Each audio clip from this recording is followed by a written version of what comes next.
సహోదరులందరికీ మరొకసారి ఉదయకాలపు శుభాలు తెలియజేస్తున్నాం.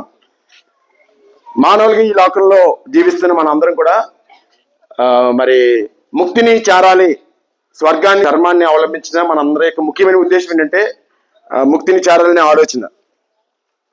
మరి ఈ ముక్తిని చేరడానికి కావాల్సిన అర్హత ఏంటి అంటే దేవుని వాక్యం చెప్తా ఉంది, తన పాపమునకు ప్రాయశ్చిత్తం నొందినవాడు, తన అతిక్రమమునకు పరిహారం నొందినవాడు ధన్యుడు అని రాయబడింది.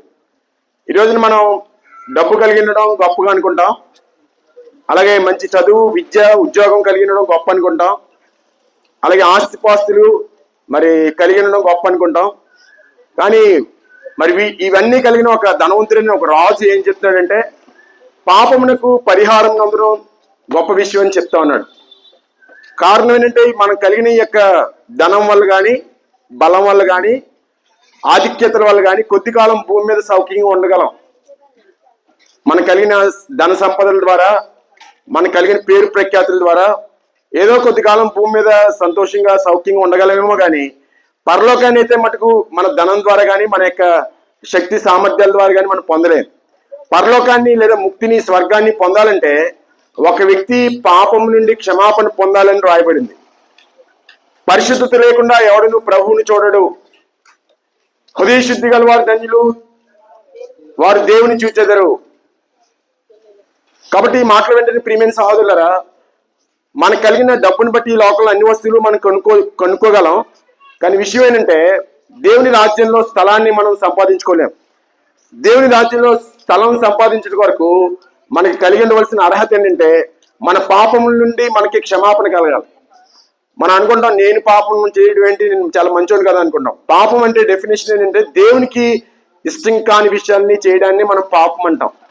దేవునికి ఇష్టం కాని ఆలోచనలు, దేవునికి ఇష్టం కాని చెడు తలంపులు, చెడు ఊహలు, అలాగే మన శరీరాన్ని పాడు చేసే చెడు వ్యసనాలు. ఈరోజు అనేకులు వారి తమ శరీరాన్ని తమ సొంత చేతులతో పాడు చేసుకుంటా ఉన్నారు. ఎందుకు ఇలా జరుగుతుంది అంటే మనలో ఉన్న పాపము మనల్ని ఆ పాపపు క్రియల్లో తీసుకుని వెళ్తా ఉంది. వేప చెట్టు ఎందుకు వేపకాయలు కాస్తుంది? అది వేపకాయలు కాసినందువల్ల వేప చెట్టు కాదు, కానీ అది వేప చెట్టు కాబట్టి వేపకాయలు కాస్తుంది. కాకరకాయ పోదు, కాకరకాయలు కాస్తుంది. అలాగే మానవులుగా మనందరం కూడా స్వభావరీత్యా పాపం కలిగినటువంటి వారం. అందువల్లే మనం పాపపు క్రియలు చేస్తాం. మనం ఎంత ప్రయత్నం చేసినా పాపం నుంచి బయటపడలేని స్థితిలో ఉన్నాం. కాబట్టి ఇటువంటి స్థితిలో ఉన్న మానవ జాతిని పాపము నుండి విడిపించడానికి, పాపమునకు తగిన క్రయధనం చెల్లించడానికి మనలందరినీ ప్రేమించిన దేవుడు, ప్రేమగల దేవుడు ఈ లోకంలోనికి మానవుడిగా ఎత్తించారు.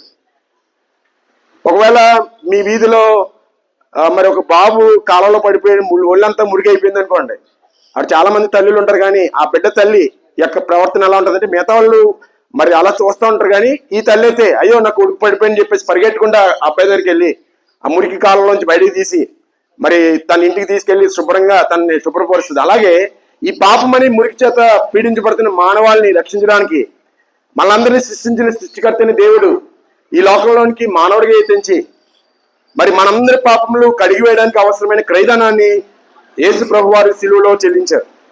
కాబట్టి ఈ రోజు నీ మాటలు వెంటనే ప్రియమైన సహోదరులారా, ఏ విధంగా ఈ పాపం నుండి మనం విడుదల పొందగలం? దేవుని వాక్యం చెప్తోంది, రక్తము చిందింపబడకుండా పాప క్షమాపణ కలగదని సామాన్యంగా చెప్పవచ్చని రాయబడింది. సర్వపాప పరిహారం రక్త ప్రోక్షణం ఆవశ్యకం, తదరక్తం పరమాత్మైన పుణ్యదాన బలియాగం అనే పదాలు మనం అక్కడక్కడ వింటూ ఉంటాం. కాబట్టి ఈ పాపం నుండి విడిపింపబడాలంటే మనం చేసే పుణ్యకార్యాల వల్ల, లేదా మనం చేసే దాన ధర్మాల వల్ల, లేదా మనం చేసే ఇతరత్ర కార్యక్రమాల వల్ల ఈ పాపం నుండి మనం విడుదల పొందలేం. కానీ ఈ పాపానికి పరిహారంగా మరి రక్తం చిందింపబడాలి. తద్రక్తం, ఆ రక్తము పరిశుద్ధమైనదే ఉండాలి, అనగా దేవునిదై ఉండాలి. కాబట్టి రక్తమాంసములు లేని ఆ దేవుడు మన కొరకు, మనల్ని అందరినీ కూడా పాపం నుండి విడిపించడం కొరకు రక్తమాంసములు ధరించుకొని యేసు అని పేరుతో ఈ లోకంలో అవతరించి మనందరి కొరకు అవసరమైన క్రయధనాన్ని కలువరి శిలువలో చిందించారు. యేసు రక్తము ప్రతి పాపం నుండి మనల్ని కడిగి పవిత్రంగా చేస్తుంది. చాలా మంది అనుకుంటారు యేసు ప్రభు వారి శిలువ వార్త వినగానే ఆయన శక్తి లేక, బలం లేక, తప్పించుకోలేక మరి ఆయన చనిపోయాడు, ఎవరిని కూడా ఏం అనలేకపోయాడు ఆయన అని ఆయన ఒక శక్తిహీనుడిగా కొంతమంది అనుకుంటారు. ఆయన శక్తిహీనుడు కాదు, బలహీనుడు కాదు. మన కాళ్ళ కింద భూమిని, మన పైన గొడుగు వల్ల ఉన్న ఆకాశాన్ని, మనం పీలుస్తున్న గాలిని, మన చుట్టూని ప్రకృతిని అంతటిని కూడా నోటి మాటతో కలిగజేసిన ఆ దేవుడు శక్తిగల దేవుడు, సర్వోన్నతుడైన దేవుడు, మరి సర్వశక్తి గల ఆ దేవుడు నీ కొరకు నా కొరకు ఒక శక్తిహీనుడిగా, ఒక బలహీనుడిగా మనందరి పాపముల కొరకే ఆయన కలువరి శిలువలో ఆయన తన రక్తాన్ని చిందించడం జరిగింది. మన చేతులతో చేసిన పాపం కొరకు ఆయన చేతుల్లో మేకులు కొట్టబడ్డాయి. మన కాళ్ళతో నడిచిన పాపపు నడకల కొరకు ఆయన కాళ్ళలో మేకులు కొట్టబడ్డాయి. మన శరీరంతో చేసిన ప్రతి పాపం కొరకు ఆయన శరీరం అంతా కూడా గాయపరచబడింది. ఒక జల్లెడి మాదిరిగా ఆయన శరీరం మారిపోయింది.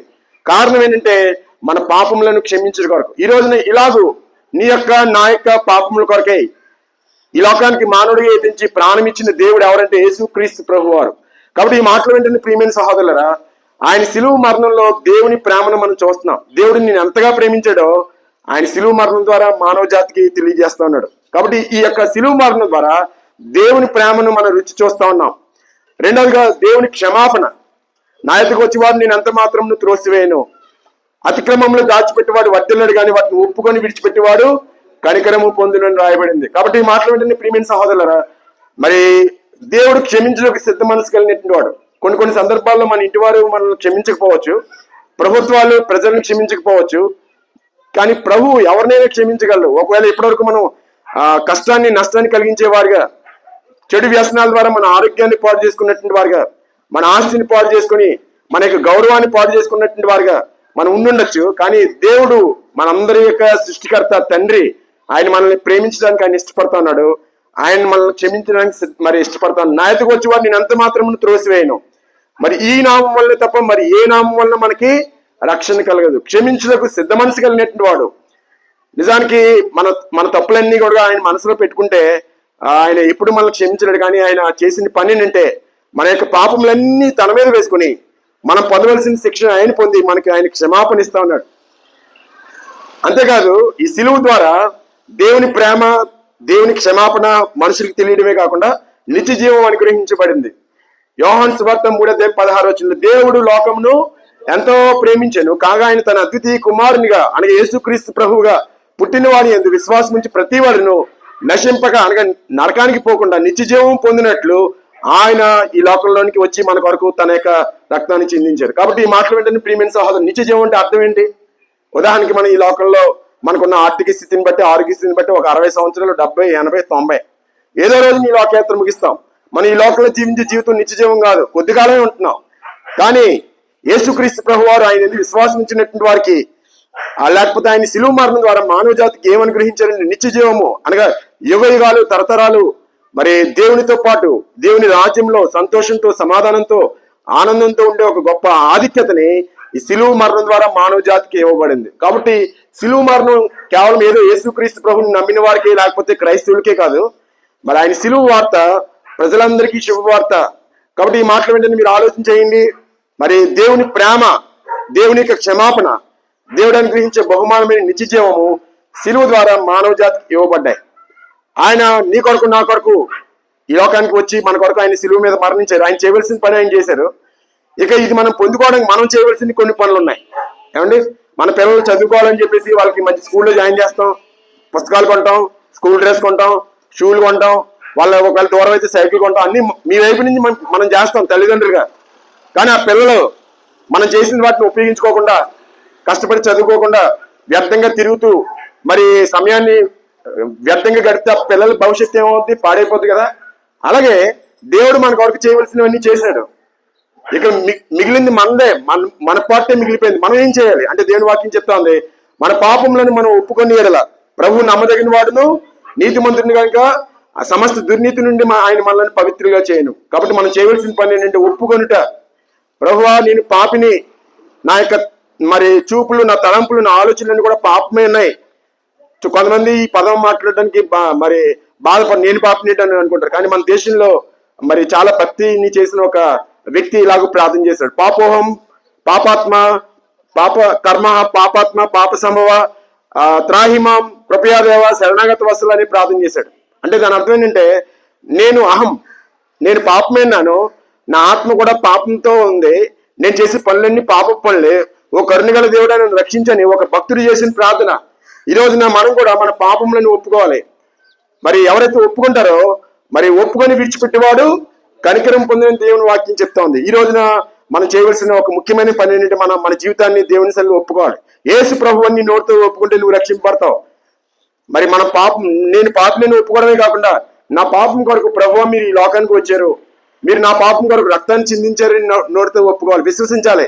ఎవరైతే ఇలా ఒప్పుకొని విశ్వసిస్తారో వారందరికీ జాతి, మత, కుల, భాష భేదం లేకుండా, స్త్రీలైనా పురుషులైనా, మీరు ఏ భాష మాట్లాడేవారైనా, మీరు పేదలైనా ధనవంతులైనా మధ్య తరగతి వారైనా, మీరు ఎవరైనప్పుడు కూడా ఆయన అందరినీ స్వీకరించడానికి ఆయన ఇష్టపడతా ఉన్నాడు. యేసుక్రీస్తు అందరికీ ప్రభు అని రాయబడింది. మరి అందుకొరకే మత్తయి సువార్త 11:28 దేవుని వాక్యంలో ప్రయాసపడి భారం మోసుకొంచున్న సమస్త జనులు నా దగ్గరికి రండి, నేను మీకు విశ్రాంతిని ఇస్తానని ప్రభు పిలుస్తా ఉన్నారు. సమస్త జనులారని పిలుస్తున్నాడు, ఆయన అందరిని పిలుస్తున్నాడు.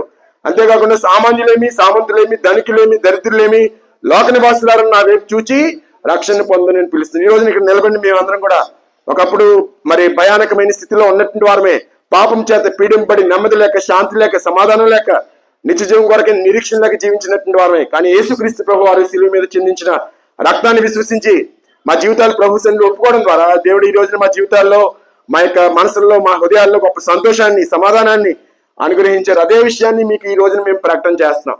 కాబట్టి యేసుక్రీస్తు ప్రభు వారి శిలువ వార్త మత ప్రచారం కాదు, మరి మానవునికి రక్షణ మార్గాన్ని, మరి మానవులు ఏ విధంగా ముక్తిని చేరుకోవాలో అనే విషయాన్ని ఈ రోజున మీకు తెలియజేస్తున్నాం. కాబట్టి మన వైపు నుంచి మనం చేయవలసింది ఏంటంటే ఒప్పుకోవాలి, విశ్వసించాలి.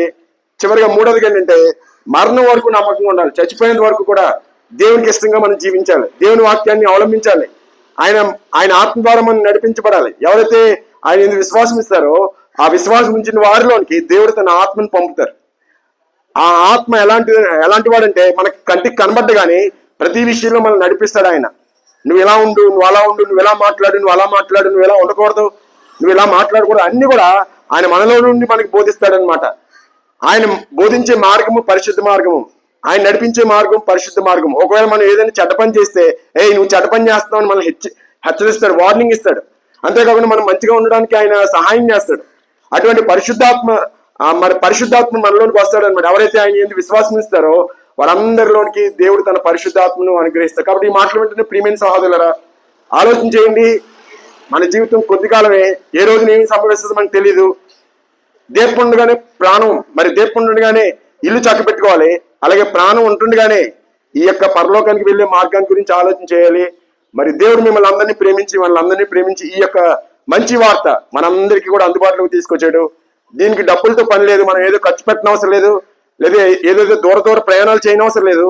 మనం ఉన్న చోటనే ప్రభువా నేను పాపిని, నన్ను క్షమించు, నీ రక్తంలో నన్ను శుద్ధీకరించు, నీవు మాత్రమే రక్షకుడివి అని ఎవరైతే ఆయన విశ్వాసం ఇస్తారో వారందరినీ కూడా ఆయన స్వీకరించడానికి ఇష్టపడతా ఉన్నాడు. వారందరికీ పాప క్షమాపణ అనుగ్రహిస్తారు. తన పాపమునకు ప్రాయశ్చిత్తం నొందిన వాడు ధన్యుడు అని రాయబడినట్లు ఆ ధన్యత మనకు వస్తుంది. అంతేకాకుండా ఈ లోకంలో జీవించే జీవితంలో ఆయన మనకు సహాయం చేస్తారు. ఎవరు విడిచినా ఆయన విడవరు. ఏమంటే నిన్ను విడివను, నిన్ను ఎన్నడను ఎడబాయను. ఒకవేళ మనం ప్రభు ఎందుకు విశ్వాసించిన కారణాన్ని బట్టి మన ఇంటి వారు, మన ఇరుగు పొరుగు వారు మనం దూషించి ద్వేషించి తోలనాడే వారికి ఉండొచ్చేమో కానీ ఆయన మనల్ని విడవకుండా, ఎడబాయకుండా అన్ని సందర్భాల్లో మనకు తోడుగుండి మనం నడిపిస్తాడు. మరి మన నిత్య జీవనానికి తీసుకుని వెళ్తారు. అటువంటి ఉన్నతమైన గొప్ప దేవుణ్ణి మీరందరూ కూడా కలిగి ఉండాలని, ఆయన గురించి తెలుసుకోవాలని మీకు తెలియజేస్తాం. దాని గురించి కొన్ని చిన్న పుస్తకాలు సహాయకరంగా ఉండడానికి మీకు ఇచ్చాం. దయతో వాటిని ప్రేమతో చదవండి. ఇప్పుడు నేను చెప్పిన మాటలన్నీ కూడా ఈ చేతిలో ఉన్న పరిశుద్ధ గ్రంథంలో నుంచి తీసుకున్నవే. మీకు ఏమైనా పుస్తకాలను వచ్చినా కూడా ఈ యొక్క గ్రంథం నుంచి తీసుకున్నవే. కానీ మరింత సమాచారం వరకు నేను చెప్పింది ఎంతంటే సముద్రంలో నీటి బుట్టంతా. ఇంకా తెలుసుకోవాల్సిన విషయాలు చాలా ఉన్నాయి. కాబట్టి దేవుని వాక్యాన్ని పరిశీలించి చదవండి. అలాగే దేవుని వాక్యాన్ని వివరించే మరి దేవుని మందిరానికి మిమ్మల్ని ఆహ్వానిస్తున్నాం.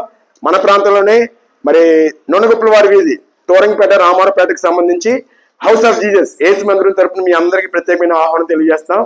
దేవుని సన్నిధికి రండి. మీ వరకు ప్రార్థించడానికి, అనేకమైన విషయాలు మీకు తెలియచేయడానికి మేము సిద్ధంగా ఉన్నాం. ఈ లోకంలో ఎలాగైతే మనం అందరం కలిసి ఉన్నాం అదే విధానంలో పరలోకంలో యుగాలు తరతరాలు ప్రభుతో కలిసి ఉండే గొప్ప భాగ్యంలోనికి మిమ్మల్ని ఆహ్వానిస్తున్నాం. అటువంటి కృప దేవుడు మీకు, మీ కుటుంబాలకి నిండుగా అనుగ్రహించింది గాక. ఆమేన్. ప్రార్థన చేసుకుందాం. ప్రార్థన అంటే అర్థం ఏంటంటే మన యొక్క వ్యాధి బాధలు